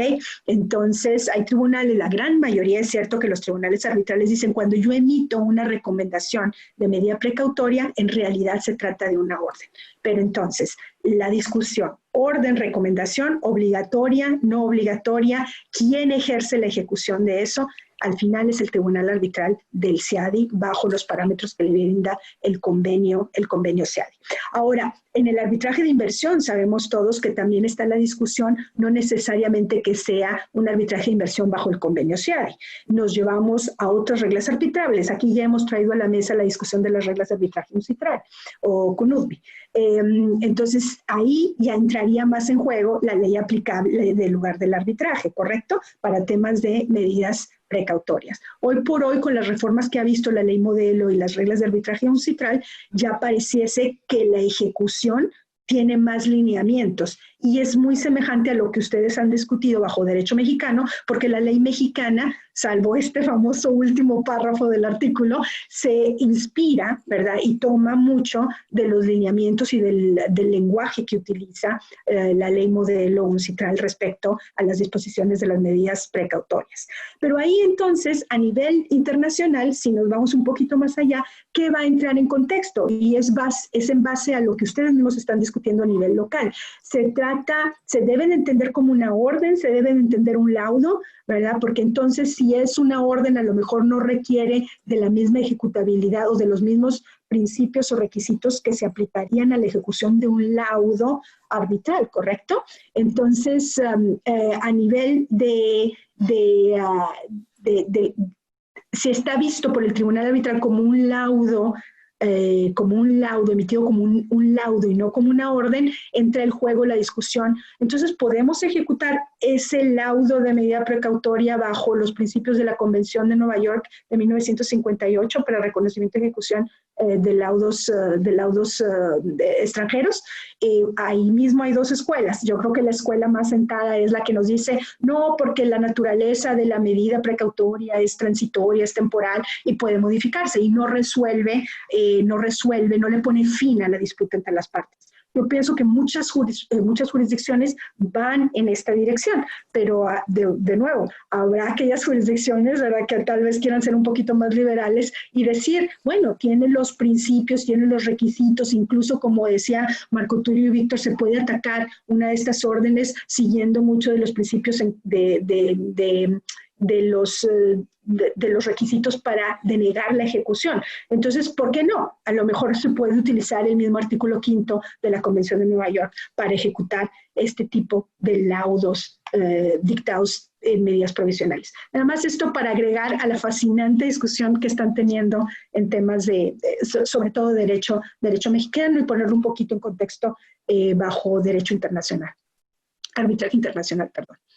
Perdón, Crista, me emocioné. Sigues.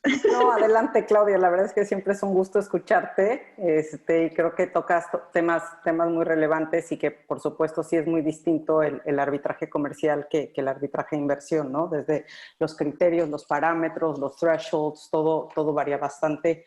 Como dicen por ahí, aunque se llamen igual, no tienen mucho en común de pronto. Exacto. Y sobre todo, el punto interesante para el arbitraje de inversión, sobre todo en el contexto del CIADI, es precisamente que cuando ya te pones a nivel de estadísticas, vas a ver que al final el tribunal emite esta recomendación, considérese sí o no como una orden. ¿Y qué pasa? Que la gran mayoría de las partes van a cumplir esta recomendación, salvo temas muy particulares. Entonces va a haber una gran tendencia en el arbitraje CIADI, si así lo queremos decir, de que el tribunal emite la recomendación, en ocasiones ni siquiera llega a ordenar, sino simple y sencillamente invita a la parte contra la cual se solicita la medida precautoria para que se abstenga a seguir menoscabando, ¿verdad?, los derechos de la otra parte en el arbitraje. Pero luego hay toda una serie de situaciones en donde los tribunales no otorgan la medida porque tienes de participación de por medio, una de las partes es el Estado, y habrá ciertas prerrogativas soberanas, ¿verdad?, que no se le pueden incautar al Estado. Me refiero en particular cuando estamos en aquellos casos en donde hay investigaciones criminales en las cortes locales, ¿verdad?, en el Estado receptor de la inversión, y luego existe ese otro arbitraje CIADI. Le puede solicitar el inversionista al tribunal arbitral que le ordene al Estado no continuar con las investigaciones criminales en contra, no sé, de algunos accionistas que forman parte, ¿verdad?, de la compañía que está demandando al Estado. Entonces, en ese sentido, vamos a ver que hay tribunales CIADI que son más cautelosos y que efectivamente, si se trata de una prerrogativa soberana del Estado, no van a emitir esta medida precautoria. Pero bueno, eso es en el mundo del arbitraje de inversión del CIADI. Solamente quería decirlo para invitarnos a comparar, ¿no? A comparar mucho la interesante discusión que están teniendo a nivel de derecho mexicano.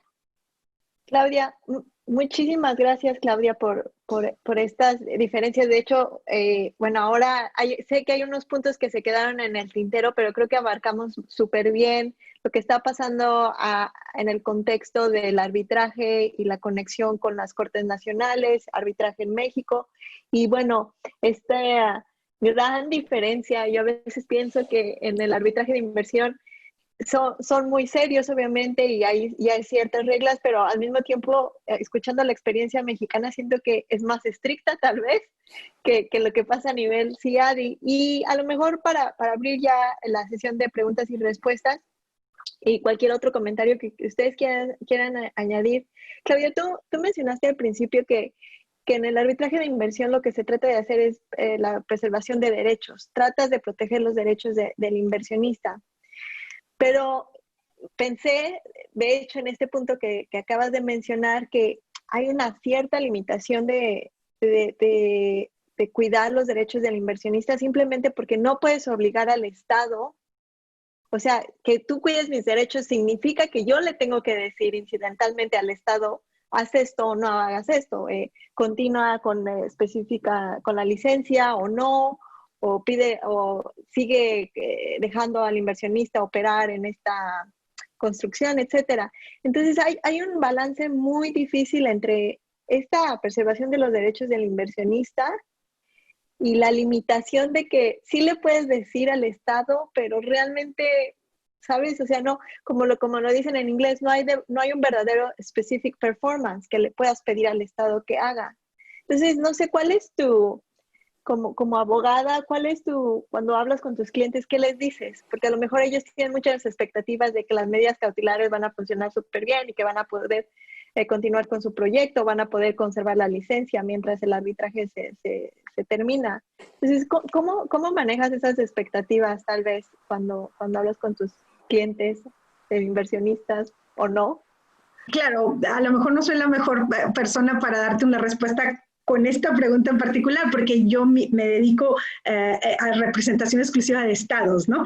Entonces, nunca tengo como cliente a un inversionista en donde yo le tenga que explicar cómo funcionaría, ¿verdad?, la protección de este derecho, o que podemos solicitar la protección de este derecho.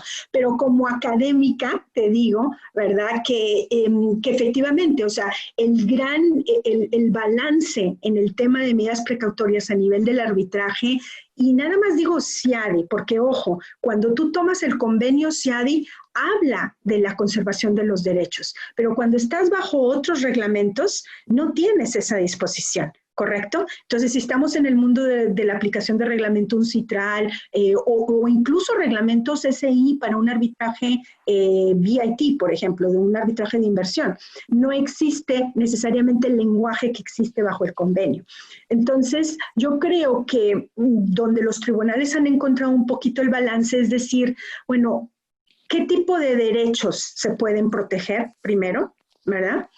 Segundo lugar, el inversionista tiene en principio ese derecho, ¿verdad? Pero ojo, ese análisis es muy sensible. ¿Por qué? Porque el tribunal va a tener límites, el tribunal no puede prejuzgar el fondo. Entonces, en tu ejemplo, por ejemplo, de la licencia, sí tiene derecho a mantener la licencia. Bueno, si esa es la disputa entre las partes, un tribunal CIADI no va a ir tan allá, porque estaría prejuzgando el fondo del asunto. Pero ahí entonces cabe, ¿verdad?, mucho la figura que se usa en el arbitraje de inversión, en donde el tribunal a lo mejor recomienda al Estado a no tomar acciones o medidas que continúen menoscabando los derechos que posiblemente tiene el inversionista en ese caso, ¿correcto? Entonces, en esa forma le pone una cierta margen de límite al Estado. Ahora, cuando hablamos de derechos, hablamos tanto de derechos de propiedad que el inversionista pueda tener, pero también de derechos procesales. Y esto es muy interesante en el tema de arbitraje CIADI, porque existe una gran jurisprudencia ya que reconoce que puede haber medidas precautorias por parte de los tribunales para proteger derechos procesales de los inversionistas. Es decir, su derecho a ser oído, ¿verdad?, su derecho a poder presentar propiamente una defensa en el caso. Entonces están reconocidos esos derechos. Ahora, esto nos lleva un poquito al último punto que queríamos discutir en este debate, que era el estándar que tiene que cumplirse para que un tribunal pueda emitir una medida precautoria. Yo aquí nada más, ojo, sigo en arbitraje de inversión, no me meto para nada en un arbitraje en el contexto bajo derecho mexicano o bajo cualquier otro derecho. En el contexto del arbitraje de inversión se mueven prácticamente dos estándares fundamentales, ¿verdad? Que la medida que se está solicitando sea urgente y que sea necesaria, porque de lo contrario puede ocasionar un daño irreparable. Hay quienes dicen, ¿verdad?, que la discusión no está en si se aceptan o no estos dos requisitos. Estos dos requisitos de cajón se aceptan en el arbitraje de inversión. La discusión siempre está, ¿se trata de un daño irreparable o puede ser un daño simplemente sustantivo o un daño importante? Que en muchas jurisdicciones ese daño puede ser no necesariamente irreparable, sino sustantivo. Sobre todo en arbitraje comercial internacional se maneja un estándar un poquito más bajo, ¿verdad? Pero a nivel de arbitrajes de inversión hay una serie de decisiones en donde los tribunales arbitrales han leído ese elemento de necesidad como que no ocasione un daño irreparable. Y lo han hecho así porque se han fijado en los estándares que sirve la Corte Internacional de Justicia. Y el estándar que maneja la Corte Internacional de Justicia, en ese sentido, es muy alto. Ahora, estos dos estándares son de cajón, así los llamo yo, y luego después también encontramos en la jurisprudencia que hay quienes dicen que hay que analizar, que tienen tribunales que analizan, que tienen prima facie competencia preliminar, porque volvemos a lo mismo, no pueden entrar al fondo del asunto, pero de manera preliminar decir que tienen jurisdicción. En el contexto del arbitraje CIADI esto es simple porque el artículo 14 del convenio CIADI indica precisamente que los tribunales tienen la competencia, tienen el poder para emitir este tipo de medidas. Entonces, pocos tribunales desarrollan demasiado este requisito. Luego hay tribunales que teniendo yo diría, un cierto background del arbitraje comercial internacional, se han traído a la mesa de discusión otro elemento que es la proporcionalidad, ¿verdad? En otro sentido, este famoso principio de que ¿quién sufre más? Si el que pide la medida, si no se la doy, o al que se le está pidiendo la medida. Entonces muchos tribunales del CIADI los toman en consideración y entonces hacen una especie de balance para decir si al otorgar esa medida hay un equilibrio, hay una medida que es proporcional para ambos. Esos son algunos de los requisitos que se me vienen a la mente en temas de arbitraje de inversión. Muchas gracias, Claudia. Vamos a pasar un poco con algunas de las preguntas que vienen de nuestro auditorio. Esta me parece que nos podría ayudar primero Crista. ¿Qué pasa, nos dicen, cuando la medida cautelar tiene como objetivo evitar el cobro de una garantía contractual? Si el árbitro debe de fijar una garantía independiente de la contractual o basta la conservación de la garantía contractual en sí. ¿Qué opinas? Muchas gracias por la pregunta, creo que es una muy buena pregunta. Pues en primer lugar, lo que se buscan ahí son medidas para conservar el status quo de la situación que prevalece en el momento. Yo creo que, híjole, no sé qué opinen los demás, pero yo creo que depende, porque pareciera que con conservar, con la orden de no ejecutar, me parecería que es más que suficiente. No necesariamente vería una necesidad de pedir una garantía adicional, porque pues, ¿qué es lo que estamos buscando en realidad con la garantía? El indemnizar de los futuros daños y perjuicios que esa medida podría acarrearle a la parte que tiene que soportar esta carga de no ejecutar. No sé si Claudia, Víctor, Marco tengan una postura distinta. Yo, por ejemplo, la pregunta sería más bien, si estamos hablando de garantía bancaria, ¿no? No me quedó muy clara la pregunta, pero asumiendo que estamos hablando de una garantía bancaria, la medida cautelar, y esto se ha visto mucho en términos de construcción, por ejemplo, de infraestructura, en las que una de las partes quiere evitar que se ejecute una garantía bancaria. Yo creo que la garantía que a su vez el árbitro, lo que yo he visto, por ejemplo, en esos casos es que el árbitro, he visto dos soluciones, pero al final del día tiene que ver con la carga que tiene el que solicita la medida de probar el daño que se le puede causar en caso de ejecutarse esta medida, ¿no? Entonces, yo creo que va en función la garantía que en todo caso se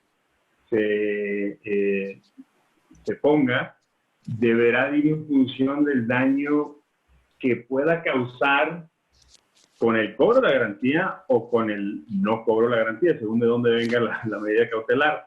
He visto, en un caso me tocó ver que se fijara los intereses, la cantidad de intereses que podía generar esa cantidad de dinero a lo largo del procedimiento, pero en otro caso igual se plantea esa misma solución, pero en ese caso estimaron que los intereses no eran suficientes como para garantizar un eventual rechazo de este cobro, ¿no? Entonces va a depender, pero generalmente yo creo que es la carga de la prueba de quien lo solicita, del daño que se puede causar en caso, uno, de que se cobre la garantía, o dos, que no le permitan cobrar.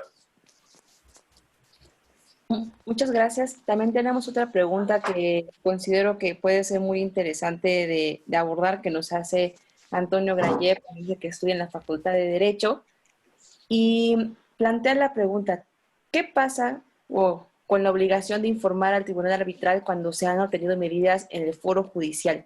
Si hay alguna consecuencia por no informárselo al tribunal arbitral. No sé, a lo mejor, licenciado Marco Tulio nos quisiera apoyar con esta pregunta.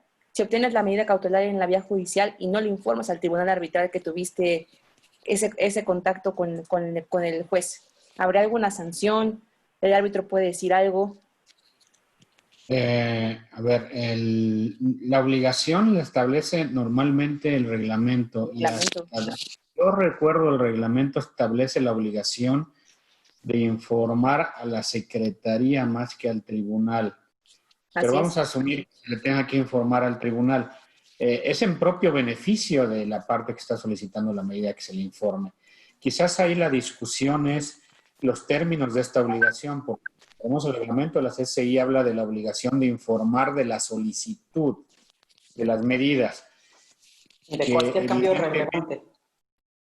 ¿Perdón? Y de cualquier cambio relevante. Sí, pero en última instancia yo creo que son dos cosas. Una, la solicitud de las medidas, y otra, las modificaciones a la medida ya otorgada.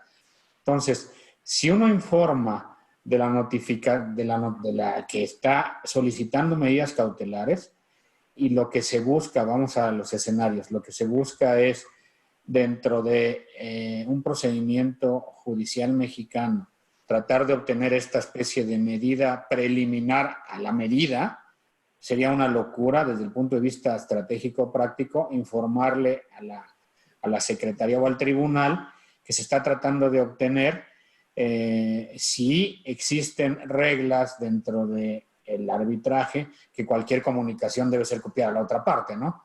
Primer punto. Entonces ahí tendría que hacerse una distinción e informar única y exclusivamente a las personas que se indican ahí, bajo la reserva, evidentemente, de confidencialidad, y teniendo mucho cuidado, en última instancia, en que el tribunal arbitral va a tener que hacerlo del conocimiento de la otra parte en su momento, una vez que ya sea dictada o negada la medida. Creo que ahí es un tema de actuar con transparencia para evitar el día de mañana una potencial impugnación al tema de imparcialidad de los miembros del tribunal arbitral.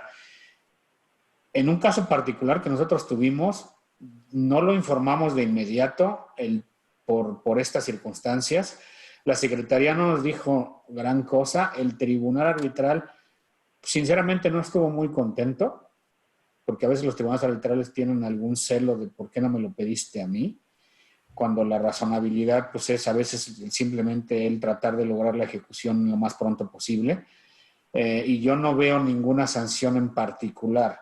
Si acaso los tribunales podrán llegar a considerar, si es que se demuestra que se actuó indebidamente, que es un estándar muy alto, esa conducta al momento de asignar las costas del arbitraje en el laudo final. Pero yo no veo en términos muy generales alguna sanción o consecuencia particular en relación con las medidas cautelares en sí mismas y en relación con el procedimiento. Pues repito, nada más este tema de una potencial violación a la obligación de buena fe de conducirse en el procedimiento arbitral, pero no lo veo más allá. No sé los demás qué opinan.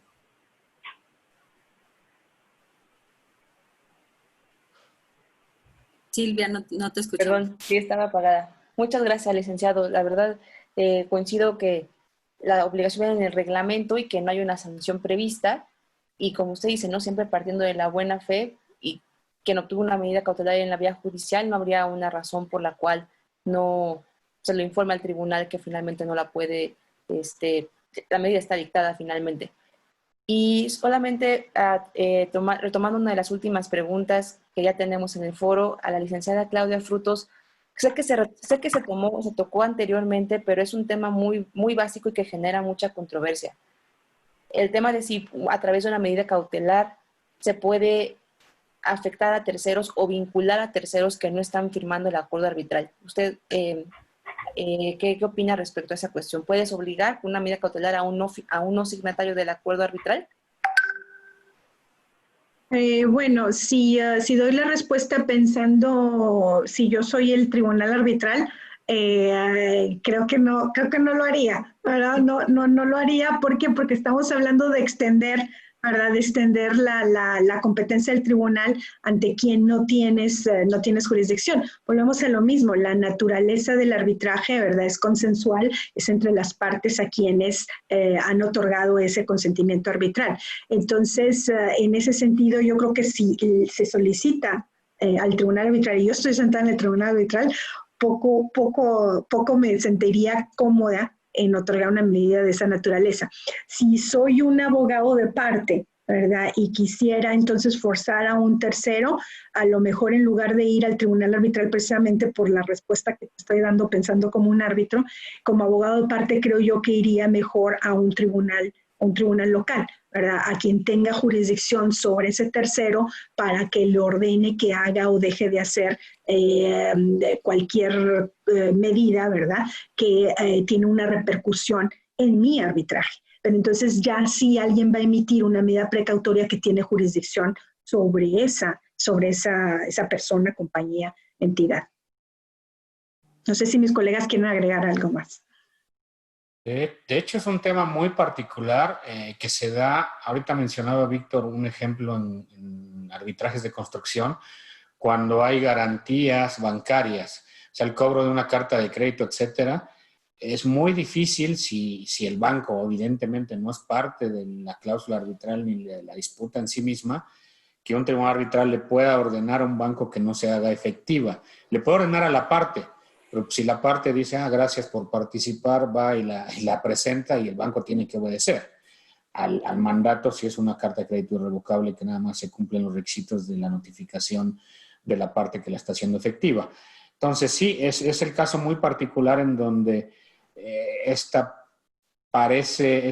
aparente paralelismo o equiparación entre las medidas cautelares dictadas por un tribunal arbitral y un tribunal judicial son las mismas y pueden tener el mismo alcance, es un caso particular en donde no, en donde la posibilidad de que un tribunal arbitral la dicte es muy remota y la posibilidad de que un tribunal judicial la dicte es bastante más común porque lo hacen todo el tiempo, o sea, porque ahí es un tema que incluso está regulado, la posibilidad de solicitar la exhibición de documentos, el resguardo de objetos, etcétera, por parte de jueces respecto de terceros, no objeto o no materia de un litigio. Entonces, con más razón, en apoyo al arbitraje es donde me parece que se puede llegar a justificar este tipo de medidas. Yo ahí nada más haría un pequeño comentario, un poco regresando a lo que dije al inicio. Yo creo que el punto distintivo de tú a quien le solicitas la medida es justamente esta necesidad coercitiva para que la medida se cumpla, ¿no? Entonces, justamente toda medida ex parte, como bien dijo Claudia, yo creo que un tribunal arbitral difícilmente las emitiría y un tribunal judicial, como bien lo dijo Marco Tulio, pues no le son en absoluto ajenas. A mí las pocas que me han tocado ver, todas han sido tramitadas ante tribunal judicial y que a la postre nada más se nos informa al tribunal arbitral. De hecho, en un caso reciente, ya teníamos la solicitud y contestación a la solicitud de la demanda y el tribunal arbitral decía, pero ¿por qué no presentaron una medida? Esto no nos hacía sentido cómo venía todo el planteamiento, y un mes y medio después nos tuvieron la cortesía de compartirnos las medidas, y entonces un poco el análisis se hizo pues mucho más sencillo y entendimos un poquito mejor la estrategia de las partes, ¿no? Entonces yo creo que el no informar, más allá de una consecuencia por violar este deber de informar, en realidad lo que hace es dificultar la labor del tribunal arbitral, y eso en última instancia redunda en perjuicio de las partes. Además de que no existe una razón válida para ocultarlas, ¿no? O sea, además, al final del día es una medida que afecta, que tiene que ver, guarda relación, potencialmente claro, pudiera estar el tribunal haciendo algo indebido, ¿no? Hemos atendido todas las preguntas que tenían en el foro, y antes de terminar esta sesión, le cedo la voz a mis compañeras, a Ana y a Gloria, que tienen unos importantes anuncios que compartirnos. Bueno, nada más agradecerles de nuestra parte, de parte de las coordinadoras Silvia, Gloria y su servidora, y bueno, a nuestros ponentes aprendimos muchísimo de ustedes hoy. Y bueno, pues nada más también mencionar que el instituto está cumpliendo 80 años este año, y pues estamos muy contentos de que se reabra esta rama jurídica que es sobre el arbitraje, y sin duda pues estamos pendientes de un siguiente semestre en la segunda sección del año, que como ya comentábamos anteriormente, todavía no sabemos cuál va a ser la forma, si va a seguir siendo virtual o vamos a poder tener alguna sesión de forma presencial, pero de antemano pues les agradecemos a todos nuestros ponentes y a la gente que nos estuvo siguiendo, incluso que se mudó a esta plataforma con nosotros. Y bueno, pues nada más decirles que de aquí entonces les dejamos una página para que sigan, para que nos puedan seguir en noticias, que se las voy a poner en el chat. Gracias, Gloria. Muchas gracias, Ana, y muchas gracias a todos los expositores. A lo mejor quiero concluir esta jornada de diferentes seminarios con una anécdota, y es que algunos de ustedes saben, tengo ya casi 10 años viviendo en el Reino Unido, y una de las razones por las cuales quise ser parte de esta actividad es para celebrar todos los desarrollos en materia de arbitraje que suceden en México, y también para demostrar la calidad y la inteligencia de verdad de todos los practicantes de arbitraje en México, que yo los admiro muchísimo, tengo mucho respeto, son una inspiración, y lo digo sinceramente, son luces arbitrales en la comunidad internacional, y estoy muy, muy agradecida con Ana por hospedarnos en un centro tan importante como es el Instituto de Investigaciones Jurídicas, y con el Centro de Arbitraje de México, que yo creo que para todos los que hacemos arbitraje y somos mexicanos, el CAM representa muchas buenas historias y nos ha ayudado a muchos de nosotros profesionalmente. Y bueno, solo espero que sigamos en contacto, y va a haber nuevas ideas, nuevas oportunidades, nuevos seminarios, y por favor estén al pendiente, porque esperamos que esto sea una iniciativa que podamos tener a mediano y a largo plazo. Y obviamente otra vez agradecer muchísimo a nuestros expositores por su inteligencia, por sus experiencias, y de verdad que lo hemos disfrutado mucho. Un placer, gracias. Gracias a todos. Gracias por la invitación, también como una mexicana en el extranjero, así que Gloria, es muy lindo poder colaborar con todos ustedes y ver la calidad de lo mucho que ha crecido el arbitraje en México, el arbitraje comercial en México. Les agradezco la invitación, fue un placer. Felicidades a las organizadoras, de verdad sí, que... muchas gracias, y a los asistentes. Sí, claro. Sí, también. Gracias a todos. Gracias. Chao. Cuídense mucho, que estén muy bien. Hasta luego. Hasta luego, Cuídense. gracias. Chao. Muchas gracias. Bye. Bye.